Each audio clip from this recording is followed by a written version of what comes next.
Posted by you/throw Ray. I'm terrible. I don't even know why I'm writing this here. I just did the worst thing I could possibly do, and I just want to confess to someone, but I can't.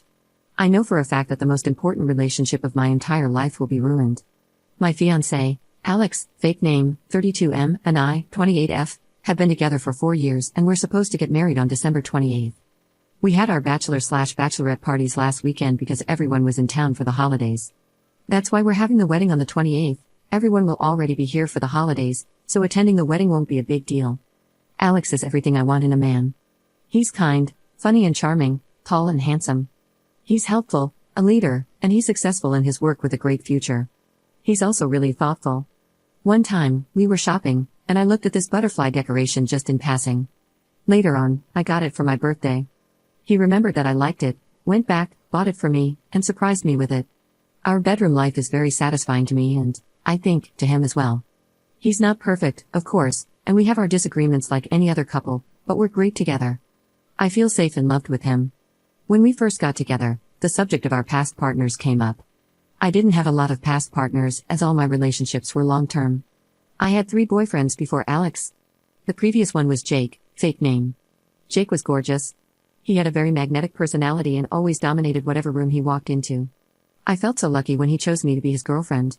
We had a very intense physical connection that I sort of lost myself in. In every other way, Jake was terrible. He cheated on me, stood me up on multiple occasions, and forgot important events like my birthday and my best friend's engagement party. I finally broke up with him. He didn't seem to really care about it though, which hurt. He just ghosted me when I said I had enough. The reason I mention this is because I told Alex about Jake. At first, he didn't connect the dots, but when I described Jake, he asked me if it was Jake's last name. I said, "How do you know?" And he told me that Jake had stolen his girlfriend from high school when they were all freshmen in college. It really hurt Alex, as he thought he would marry this girl. Jake later dumped her, and she tried to get back with Alex, but Alex rejected her, telling me that she was disgusting. Alex was quiet around me for a few days after that, but he came around, thankfully. During my bachelorette party last weekend, one of my bridesmaids, Claire, fake name, invited a bunch of our old friend group to the Airbnb we were renting as a surprise. I thought they had all moved away, but they showed up, and yes, you guessed it, Jake was there too. I was pretty drunk, but I can't say I didn't know what I was doing. Jake was still really good looking, and he talked only to me that night. He only flirted with me and no one else. He was charming, my inhibitions were down, and we eventually went to a bedroom and hooked up. The next morning, I was mortified. I told Jake that it meant nothing and that he needed to leave and not contact me again. Jake told me that he had changed and was serious about me. I told him to go and to please just shut up and leave. He seemed sad, but he left. I made him swear to forget about it all, and he did swear. I told Claire to keep quiet about it and not tell anyone about Jake. She was the only one who really knew about our past relationship, as she was part of the friend group. She agreed and said it was no big deal, just one last fling before marriage.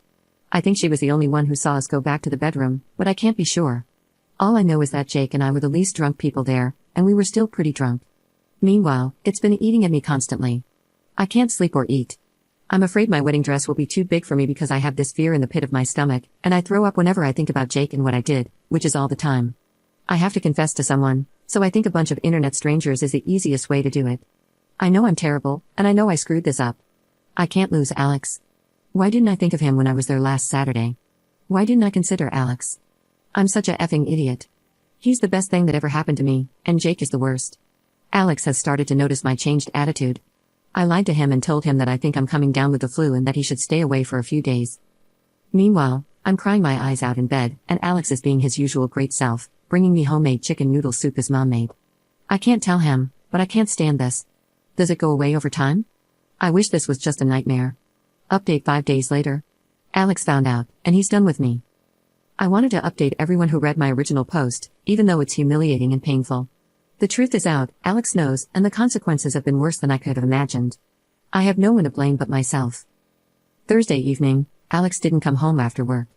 I thought maybe he was staying late, but around 9 p.m., I got a text from him.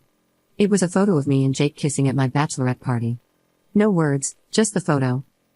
I panicked and immediately texted Claire, asking if she had told Alex. She replied that he deserved to know the truth.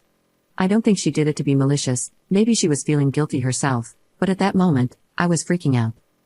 I started spamming Alex's phone with calls and texts, begging him to talk to me. He left me on read. Then I logged onto social media and saw that Alex had posted that our wedding was cancelled because the woman I thought I was marrying turned out to be someone I didn't know. People started calling and messaging me, asking what was going on.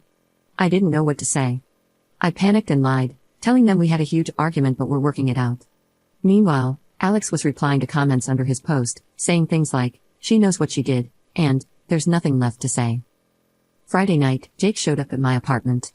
He said he was sorry, claimed he didn't know Alex was my fiancé, and tried to explain himself.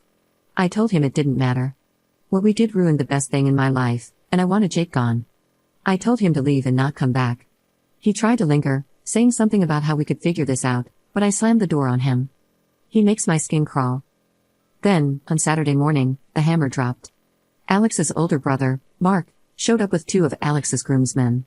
They knocked, came in, and started packing up Alex's things, his clothes, his personal items, even some of the furniture that belonged to him. I tried to talk to them, begging them to tell me where Alex was or how I could reach him, but they just ignored me or said they didn't know where he was, which was probably a lie. Mark kept repeating that there was nothing to talk about. When they were done, Mark told me that Alex wanted me to keep the engagement ring. He said Alex didn't want it back because he had no use for it and selling it wouldn't make up for what had happened. He also told me Alex would be sending a check to cover my share of the cancelled wedding costs, and that his half of the lease was paid for. I begged Mark to at least put Alex on the phone with me so he could yell at me, and I could apologize where he could hear my voice. Mark just said Alex had all the closure he needed, and I should stop contacting him because I had done enough. Mark used to be so kind to me, like a big brother. He was excited about the wedding, calling himself the future crazy uncle. Now he was cold and distant, talking like I was a stranger. That was when it really hit me. Alex was gone, and my life was gone too.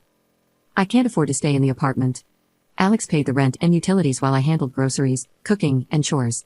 I don't make enough as a personal trainer to cover everything on my own, and I let my certifications lapse months ago because we planned on me being a traditional stay-at-home wife and mother after the wedding, which is something I really wanted. I've started packing my things and will be moving back in with my parents. I haven't told them the full story yet, just that the wedding is off. They've been supportive, but I know the full conversation is coming, and it's going to be excruciating. My friends are avoiding me too. Some have unfollowed me on social media, and Claire hasn't responded to any of my messages since she told Alex. I don't even know how to begin rebuilding my life from this. I've lost everything that mattered to me because of one selfish, stupid decision. Alex was my rock, my future, and the best thing that ever happened to me, and I threw it all away for nothing. I betrayed him in the worst way possible, and I'll have to live with that for the rest of my life. He won't even talk to me. It's driving me crazy that I can't at least apologize to him in person. To Michael, real name, I know you'll never see this, I'm sorry. I know my apology means nothing, but I'll regret what I did for the rest of my life. You deserved so much better, and I failed you in every way that mattered. I know that when I'm old and gray, even if I find someone else, you'll always be in my heart. I love you to the moon and back, and I don't think I'll ever be able to love someone else the way I love you. There will always be a part of me that's yours. Now I have to figure out how to pick up the pieces. My life as I knew it is gone, and I have no one to blame but myself. Commenter. I totally understand why your friends kind of left you. If my best friend cheated on her boyfriend or fiancé, I would question what she might possibly do behind my back. I see being in a relationship as a big commitment, like we are dating to get married, and if she cheats on her boyfriend, what is she going to do to me? They are completely justified in distancing themselves from you.